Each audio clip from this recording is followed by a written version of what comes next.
Hello students, today we are going to discuss our new topic area vector. Area आपको पता है, suppose करो हमारे पास एक स्क्वायर है, एक स्क्वायर शेप है और स्क्वायर शेप का अगर हमें एरिया निकालना हो तो हम कैसे निकाल सकते हैं। सपोज करो इसकी ईच एंड एवरेज साइड हमारे पास ए है, तो इसका एरिया निकालने के लिए हम क्या कर देंगे, स्क्वायर ऑफ साइड कर देंगे, तो यहाँ हमारा एरिया निकल आएगा। अगर हमारे पास एक अदर शेप है सर्कल, इस जो आपका सर्कल होता है, इस सर्कल की अगर हमें एरिया निकालना है तो हम यहाँ पे क्या यूज करेंगे, pi by r, pi r square formula use करेंगे, तो ऐसे तो मेरा निकाल सकते हैं। सेकंड हमारे पास यहाँ पे क्वांटिटी है वेक्टर। वेक्टर हमारी क्या होती है, वेक्टर हमारी एक ऐसी क्वांटिटी होती है जिस क्वांटिटी के अंदर हमारे पास दोनों चीज होती है, मैग्नीट्यूड भी होता है, डायरेक्शन भी होती है। देखो यहाँ पे हमने एरिया निकाला स्क्वायर का, यहाँ एरिया निकाला हमने सर्कल का, तो ये जो जिससे जो क्वांटिटी आएगी वो क्वांटिटी हमारी क्या डिनोट करेगी, मैग्नीट्यूड।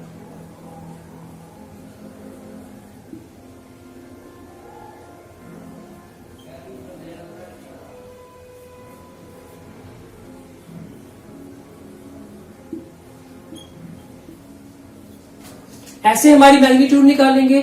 लेकिन अगर इन क्वांटिटियों का हमें वेक्टर निकालना हो, इट मीन्स हमें डायरेक्शन निकालनी हो, तो हम कैसे निकालेंगे। अगर इन क्वांटिटी को हमें डायरेक्शन निकालनी है तो डायरेक्शन हमेशा क्या होती है, कोई भी जो सरफेस होता है, कोई भी हमारा जो सरफेस होता है, तो सरफेस की हमारी जो डायरेक्शन होती है वो डायरेक्शन उसके सरफेस के नॉर्मल होती है। कैसे, सपोज करो ये हमारा एक सर्कल है, ये हमारा एक स्क्वायर है, तो स्क्वायर का हमारा जो डायरेक्शन जो निकालेंगे वो क्या होगा, नॉर्मल टू द सरफेस होगा। ठीक है, ऐसे हम किसी भी सरफेस की डायरेक्शन को शो हम कर सकते हैं, वेक्टर क्वांटिटी निकाल सकते हैं, उसकी डायरेक्शन निकाल सकते हैं।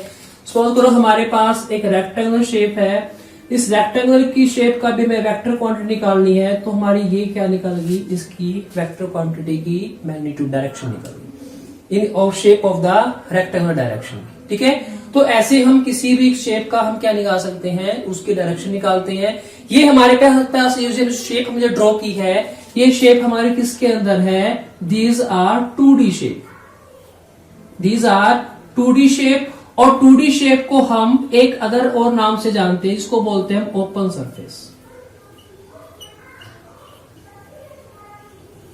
2D को हम क्या बोलते हैं, ओपन सरफेस बोलते हैं। जितनी भी हमारी 2D शेप होती है वो सारी की सारी क्या होती है, हमारी ओपन सरफेस होती है।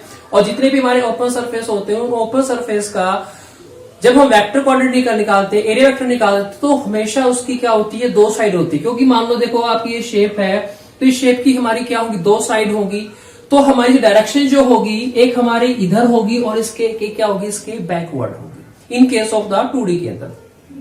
अगर शेप हमारे पास 3D है, सपोज करो ये हमारे पास एक शेप है,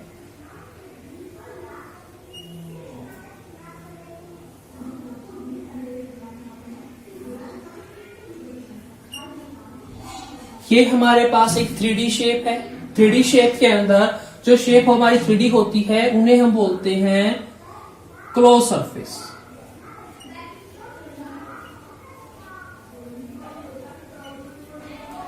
क्लोज सरफेस का जब हम एरिया वेक्टर निकालते हैं तो यहाँ पे हम उसकी ईच एंड एवरेज साइड का एक ही डायरेक्शन को वेक्टर क्वांटिटी के अंदर कंसीडर करते हैं in case of the 3D के अंदर। जैसे 2D के अंदर हमने दो शेप कंसीडर किए हैं, उसका एरिया वेक्टर निकालने के लिए एक ये वाली शेप और इसके बैकवर्ड शेप। यहाँ पे हमारा 3D के अगर निकालनी है तो पहले हम ये फाइंड आउट करेंगे इसके हमारे पास नंबर ऑफ हमारा सरफेस कितने हैं। मतलब शेप होती है, शेप के अंदर हमारे टोटल नंबर ऑफ सरफेस कितने होंगे, 6 सरफेस है, 1 2 3 4 5 एंड 6 सरफेस होंगे। तो यहाँ पे हमारा एरिया वेक्टर क्या होना चाहिए, अगर हम 3D की 2D की तरह देखें तो हमारा एरिया वेक्टर हमारे पे कितने होने चाहिए, 12 होने चाहिए। लेकिन हमारी जब हमारा सरफेस होता है वो सरफेस हमारा क्लोज सरफेस होता है, तो उस केसेस के अंदर हम यहाँ पे जब फाइंड आउट करेंगे उसका एरिया वेक्टर तो ओनली वन डायरेक्शन शो करेंगे, और वो भी डायरेक्शन क्या होगी, उसकी आउटवर्ड होगी। 2 3 4, एक इसके पीछे बैकवर्ड ठीक है। तो ऐसे ही हमारा यहाँ पे जो एरिया वेक्टर होंगे वो एरिया वेक्टर हम किसका निकालेंगे, 6 डायरेक्शन का, 6 डायरेक्शन हम निकालेंगे। जो हमारा एरिया वेक्टर होता है उस एरिया वेक्टर को हम कैलकुलेट कैसे करते हैं। सपोज करो हमारे पास एक ये 2D स्क्वायर शेप है। इस 2D स्क्वायर शेप के अंदर एरिया वेक्टर कैसे कैलकुलेट करेंगे, इसका जो एरिया होगा उस एरिया को हम कहां पे कंसीडर करेंगे, S, जिसको बोलते हैं हम एलिमेंट ऑफ एरिया। जब हम इसको कैलकुलेट करेंगे तो डायरेक्शन जो होगी इसकी, हमारी डायरेक्शन को हम रिप्रेजेंट करेंगे यूनिटी से।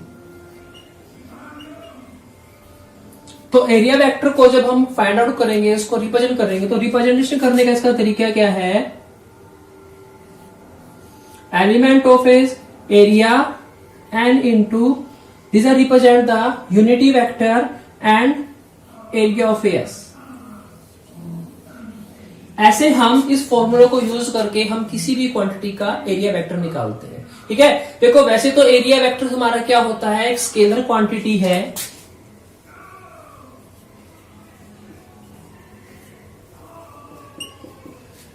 एरिया वेक्टर हमारी स्केलर क्वांटिटी होती है, लेकिन जब भी हम इलेक्ट्रिकल फील्ड की या इलेक्ट्रिकल फील्ड, मैग्नेटिक फील्ड के बारे में स्टडी करते हैं तो वहां पे जब हम एरिया मेजरमेंट करते हैं तो उसका इलेक्ट्रिकल फील्ड का या मैग्नेटिक फील्ड का इफेक्ट फाइंड आउट करने के लिए वहां पे हम कंसीडर करते हैं एरिया हमारी क्या है, एक वेक्टर क्वांटिटी है।